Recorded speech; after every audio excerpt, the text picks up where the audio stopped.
మరి ప్రజల్లో అమాయకులు అనుకుంటున్నారో లేకపోతే అందరికీ చెవులో పువ్వులు పెడుతున్నారో అర్థం కావట్లా.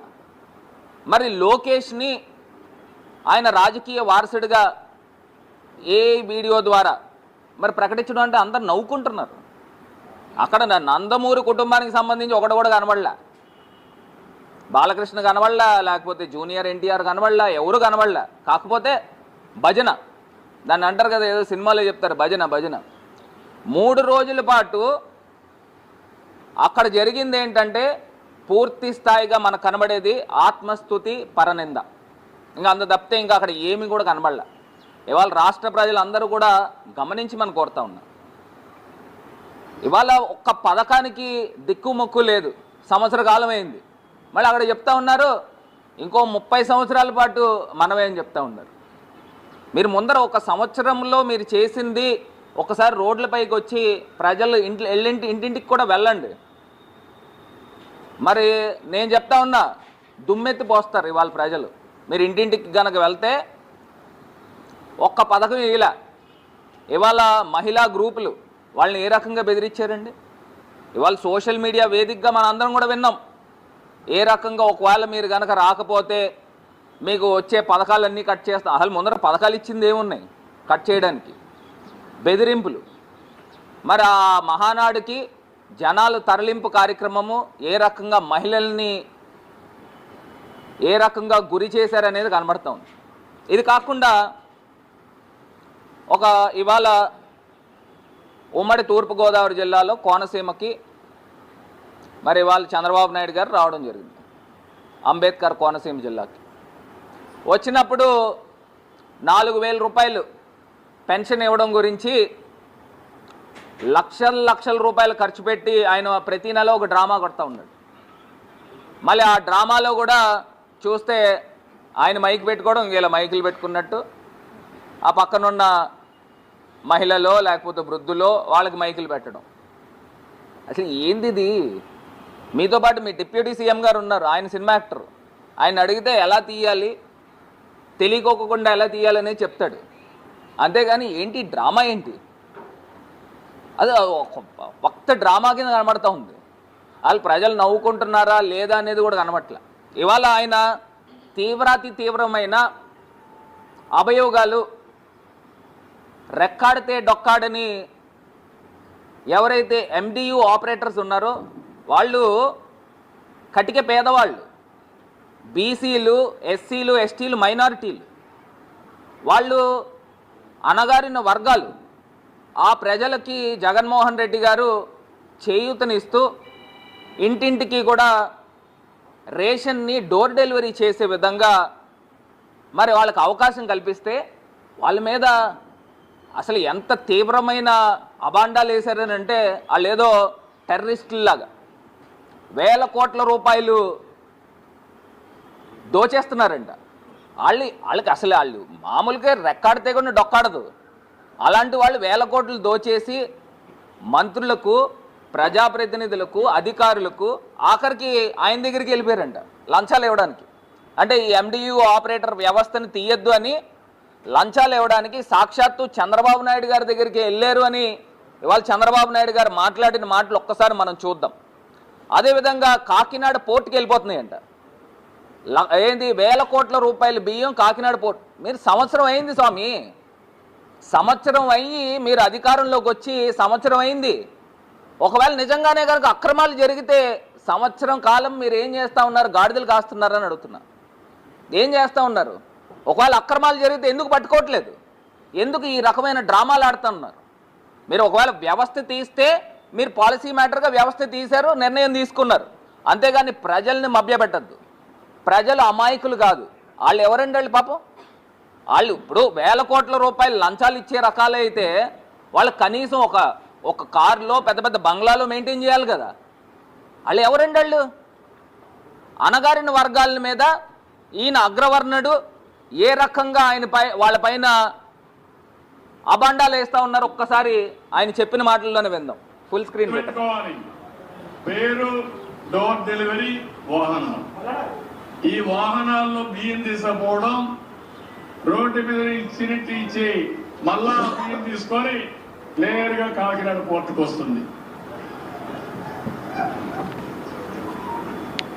ఎంత కరుడు కట్టిపోయారంటే ఈ దుర్మార్గులు వేల కోట్ల రూపాయలు ఖర్చు పెట్టే మాఫియా తయారైపోయారు. రాజకీయ నాయకులు కొనే పరిస్థితికి వచ్చారు, ఆఫీసర్లు కొనే పరిస్థితికి వచ్చారు, మాఫియాలుగా తయారైపోయారు. నేను ఒకటే చెప్తున్నా, నాకు అన్ని తెలుసుకొని చెప్పడంలో ఇక్కడ వాళ్ళ కొవ్వు ఎంత ఉందంటే నా దగ్గర కూడా వచ్చే పరిస్థితికి వస్తున్నారు. కాబట్టి వార్నింగ్ ఇస్తున్నా, మాఫియాలు జాగ్రత్తగా ఉండండి. ఎవరు మిమ్మల్ని ఆయన ఏం చెప్తా ఉన్నాడంటే కొవ్వెక్కిపోయారంట. ఎవరు? బీసీ, ఎస్సీ, ఎస్టీ, మైనారిటీలు, అణగారిన వర్గాలు కొవ్వెక్కిపోయి ఆయన దగ్గరకు వస్తున్నారంట. అంటే దేనికి వస్తున్నారు మీ దగ్గరికి?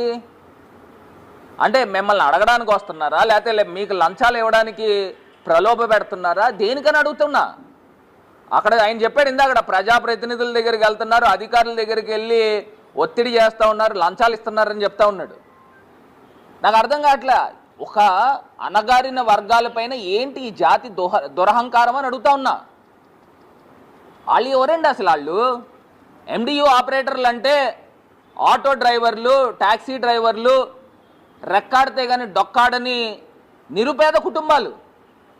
వాళ్ళు ఈయన దగ్గరికి వెళ్తున్నారంట. అంటే ఆయన చెప్పే విధానం ఎలా ఉందని అంటే నన్ను కూడా కొనే ప్రయత్నం చేస్తున్నారనే విధంగా ఆయన మాట్లాడుతున్నాడు. ఒకసారి ఆన్ చేయమ్మా. మిమ్మల్ని కాపాడలేడు, మీ పని మీరు చేయండి. అవసరమైతే మా వాళ్ళకి రైస్ వద్దనుకుంటే నేను వాళ్ళకి కావాలి డబ్బులే కావాలని డీబీటీ కింద వేస్తా, ఒక్కసారి అకౌంట్ లో వేస్తా. ఆ దుకాణం ఆయన చెప్తా ఉన్నాడు, రైస్ అక్కర్లేకపోతేనంట డీబీటీ వేస్తారంట. ఇప్పుడు దాకా మరి ఏం డీబీటీ వేసాం ఈ సంవత్సర కాలంలో నన్ను అడుగుతున్నా. డీబీటీ కిందన మనం ఏం పథకం వేసామని అడుగుతున్నా. ఇవాళ సూటిగా ప్రశ్నిస్తున్నా. సంవత్సరం అయింది మీరు వచ్చి, మీకు ఒకవేళ రైస్ వద్దంటే డీబీటీ వేస్తానంటున్నాడు. అసలు డీబీటీ ఏం వేశారు నాయన అని అడుగుతానా.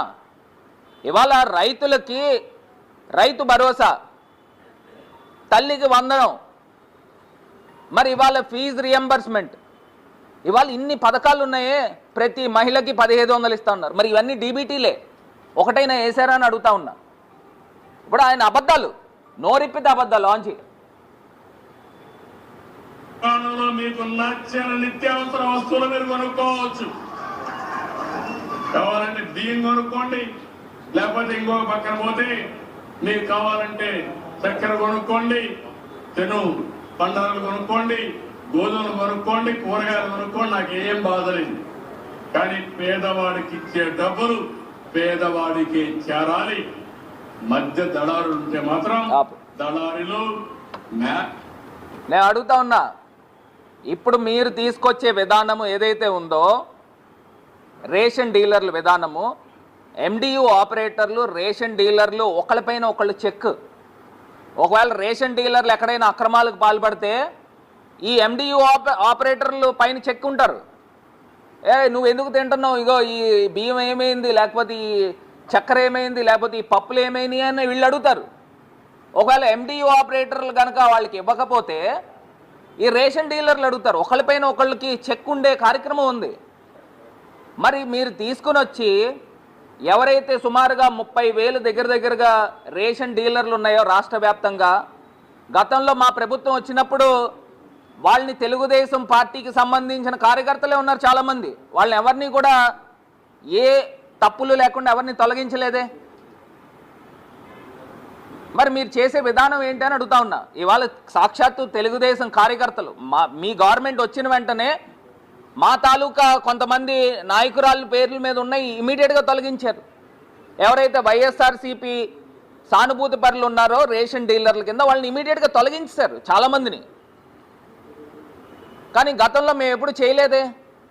మీరు రేషన్ డీలర్లను తీసుకుని వచ్చి వాళ్ళని దళారీ వ్యవస్థని ప్రోత్సహించే విధంగా మీరు చేస్తూ ఉన్నారనేది ఇది ముమ్మాటికి నగ్న సత్యమని ఈ సందర్భంగా తెలియపరుస్తున్నా. నేను ఒకటే చెప్తున్నా, మీరు అంటా ఉన్నారు కాకినాడ పోర్టుకి 1000 కోట్ల రూపాయలు బియ్యం వెళ్ళిపోతూ ఉందని. సంవత్సర కాలం ఏం చేస్తున్నారు అని అడుగుతున్నా. ఒకవేళ బియ్యమే గనక ఈ ఎండియు ఆపరేటర్లు వాళ్ళు తీసుకెళ్తే ఎలా తీసుకెళ్తారండి? ఒక ఆటోలో తీసుకెళ్తారా? అంటే సీజ్ ద షిప్ టైప్లో షిప్లోకి వీళ్ళు ఆటోలు తీసుకుని వెళ్ళి షిప్లో పెడతారా? ఎలా తీసుకెళ్తారు? వేల కోట్ల రూపాయల మాఫియా ఎలా తయారవుతుంది? ఒకవేళ నిజంగా మాఫియా జరిగితే మీరేం చేస్తూ ఉన్నారు? సంవత్సర కాలంలో ఇంత పెద్ద మాఫియా జరిగిందని మీరు చెప్తా ఉన్నారు కదా, ఎవరిని పట్టుకున్నారు? ఎవరు ఎన్ని వందల కోట్ల రూపాయలు బియ్యాన్ని అక్రమార్కులుగా ఈ ఎండియు ఆపరేటర్లు చేశారు? పోనీ ఒక ఎండియు ఆపరేటర్ అయినా కనీసం 1 కోటి రూపాయలైనా సంపాదించాలి కదా. ఇప్పుడు మీరు చెప్పే వేల కోట్ల రూపాయలు మీకే లంచాలు ఇచ్చేదానికి ఈ ఎండియు ఆపరేటర్లు తయారయ్యారని మీరు చెప్తా ఉన్నారు. ఒకవేళ వాళ్లే కనుక అయితే కనీసం ఒక ఎండియు ఆపరేటర్ అయినా కనీసం 1 కోటి రూపాయలైనా సంపాదించాలి కదా. ఎవరు సంపాదించారని అడుగుతున్నా, ఏ రకంగా సంపాదిస్తారని అడుగుతున్నా. ఒకవేళ సంపాదిస్తే మీరేం చేస్తూ ఉన్నారని అడుగుతున్నా. సంవత్సర కాలమైంది, మీరు ఎవరిపైన ఎన్నెన్ని కేసులు కట్టారు, ఎవరు ఎన్నెన్ని కోట్ల రూపాయలు అక్రమ బియ్యము తరలించారు, ఇవన్నీ కూడా బయట పెట్టండి. మీరు ఏదో సుత్తి కొడతామంటే ఎవరు నమ్మరు. మీరు ఆధారాలతో బయట పెట్టండి. ఇగో పలానా, ఇగో ఈ ఎండియు ఆపరేటరు, ఇగో పలానా ఈ ఆటో నెంబర్ అతను, ఇగో ఇన్ని వందల కోట్ల రూపాయలు కాకినాడ పోర్టుకి తరలించాడు, బయట పెట్టండి. అంతే తప్పితే ఏదో తీసుకుని వచ్చి కొవ్వెక్కిపోయారు, అసలు ఏం మాటలు మాట్లాడుతున్నారండి? అసలు మీ స్థాయికి మాట్లాడాల్సిన మాటలేనా అని అడుగుతున్నా. అనగారిన వర్గాలపైన ఏంటి జాతి దురహంకారం అని అడుగుతా ఉన్నా. ఇంత దారుణమా? అసలు మనం మాట్లాడేదానికైనా మనకైనా కొంచెం మనకు కూడా కొంత మనస్సాక్షి ఉంటుంది కదండి. మీరు ఓకే పథకం తీస్తారు కాదనట్లే, కానీ కనీసం మనస్సాక్షి ఉండాలి కదా. ఒక అనగారిన వర్గాలపైన ఇంత దారుణంగా నిందలేస్తూ ఉన్నారు, కొవ్వెక్కిపోయేవని మాటలు మాట్లాడుతూ ఉన్నారు. అసలు ఎవరు చేశారు అక్రమాలు, ఎవరు చేశారు బయట పెట్టమని అడుగుతా ఉన్నా. ఆన్ చేయి, నెక్స్ట్ వీడియో ఆన్ చేయి, పెట్టు, ఏదో ఒకటి పెట్టు, ఆన్ చేయి. మాఫియాలుగా తయారై డబ్బులు పెట్టి చేస్తే మాత్రం మీకు ఈ రాష్ట్రంలో చోటు లేదని మరొక్కసారి హెచ్చరిస్తున్నాం. వేల కోట్ల రూపాయలు. ఆశ్చర్యం వేస్తుంది నాకు ఇవన్నీ చూసినప్పుడు. అంటే ఈ రాష్ట్రానికి ఒక నేర చరిత్రలో వచ్చేసి ఏం చేస్తున్నారంటే నేరాలు ఘోరాలు చేసి దానికి ముసుగు రాజకీయం, ఎంతో పైన రాజకీయం ముసుగేస్తున్నారు. అందుకే నేను చెప్పాను, ఆర్థిక నేరస్తులు చాలా ప్రమాదం, టెర్రరిస్టు, ఆర్థిక వీడియోకి పెట్టుకో. ఆయన చెప్తా ఉన్నాడు ఆర్థిక నేరస్తులు వీళ్ళు టెర్రరిస్టులు అంట. ఏమండి చంద్రబాబు నాయుడు గారు, మీ వయసుకి మీకున్న అనుభవానికి ఒక చిన్నవాళ్ళు, ఆర్థికంగా చిన్నవాళ్ళు, జాతిపరంగా చిన్నవాళ్ళు, అనగారిన వర్గాలు, వాళ్ళని ఆర్థిక నేరగాళ్ళు టెర్రరిస్టులు అంటా ఉన్నారు. మీకు తగునా? ఇంత దారుణమైన మాటలు మాట్లాడడం మీకు తగునా అని అడుగుతా ఉన్నా. ఇంత అన్యాయంగా మాట్లాడవద్దు అని చెప్పి, బాబు అందరు లైట్లు వేయండి, మాట్లాడవద్దు అని చెప్పేసి మీకు హితవు పలుకుతా ఉన్నా. ఫోన్ చేయి ఇమీడియట్గా లైట్ కరెంట్కి. మరి బహుశా ఈ ప్రెస్ మీట్ జరుగుతుందని మరి తెలుసు అనుకుంటా, ఇమీడియట్గా కరెంట్ కూడా తీసేశారు. మరి ఇంత నాణ్యమైన విద్యుత్ అందిస్తూ ఉన్నారు ఈ కూటమి ప్రభుత్వంలో. ప్రతి అరగంటకి గంటకి కరెంటు పోవడమే. మరి ఇవాళ ఈ చంద్రబాబు నాయుడు గారికి ఇప్పటికైనా మీరు మాట్లాడిన మాటలు వెనక్కి తీసుకోవాల్సిందిగా వారిని కోరుతా ఉన్నా. ఎందుకంటే మీరు యుద్ధం చేయండి, జగన్మోహన్ రెడ్డి గారు ఆ స్థాయిలో యుద్ధం చేయండి, అంతే తప్పితే చిన్నవాళ్ళపైన ఎందుకండి మనకి ఎందుకు అని అడుగుతున్నా. మన స్థాయికి తగ్గట్టు యుద్ధం చేయాలా, అంతే తప్పితే చిన్న వాళ్ళపైన ఏంటండి